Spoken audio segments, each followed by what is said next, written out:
జై హింద్. నమస్తే అండి.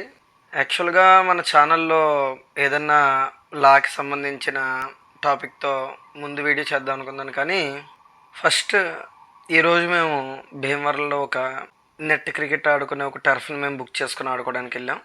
అక్కడ ఏదో కాలేజీ వాళ్ళు సిగ్నేచర్ డే లాగా అందరూ వైట్ టీ షర్ట్స్ ఏసుకొని సైన్ చేసుకోవడం లాంటి ఏదో ఒక కల్చర్‌ని ఫాలో అవుతూ అందరూ ఏదో సెలబ్రేట్ చేసుకుంటున్నారు. అమ్మాయిలు, అబ్బాయిలు అందరూ టీ షర్ట్ ఏసుకోవడం.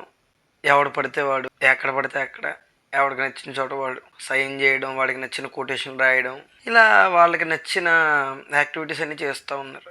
ఇక్కడ మనం ఆలోచించాల్సిన విషయం ఏంటంటే, స్టూడెంట్స్గా కాలేజ్ లైఫ్లో అకాడమిక్ పరంగా కానీ మనకున్న ఫ్రెండ్స్తో కానీ వాళ్ళతో ఉన్న మెమరీస్ని మనం క్యారీ చేయాలి.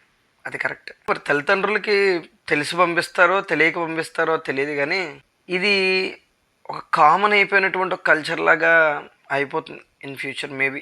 కానీ మన పిల్లల్ని మనం ఎక్కడికి పంపిస్తున్నాం, వాళ్ళు ఏం చేస్తున్నారు, ఎవరిని కూడా మనం ఎక్కడ ఆపలేం. పలానా చోటకి వెళ్తున్నారు అని మనకి చెప్పి ఇప్పుడు వెళ్తున్నారు.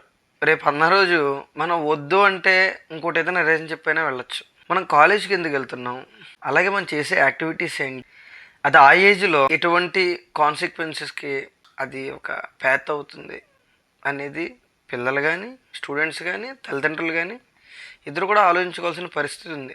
అక్కడ చూస్తే అబ్బాయిలందరూ అమ్మాయిలకి ఎక్కడ పడితే అక్కడ సిగ్నేచర్స్ చేయడం. విచిత్రం ఏంటంటే, అటు సిగ్నేచర్ చేసిన అబ్బాయిలు హ్యాపీగా ఫీల్ అవుతున్నారు, అమ్మాయిలు హ్యాపీగా ఫీల్ అవుతున్నారు. నాకెందుకు అది తప్పుగా అనిపించిందో నాకు తెలియట్లేదు. కానీ అందరూ ఇలా ఉంటారని నేను అంటలే. కానీ ఒక పేరెంట్గా కానీ ఒక స్టూడెంట్గా కానీ అసలు మీకు ఈ కల్చర్ ఎలా అనిపిస్తుందో చెప్పండి. జై హింద్.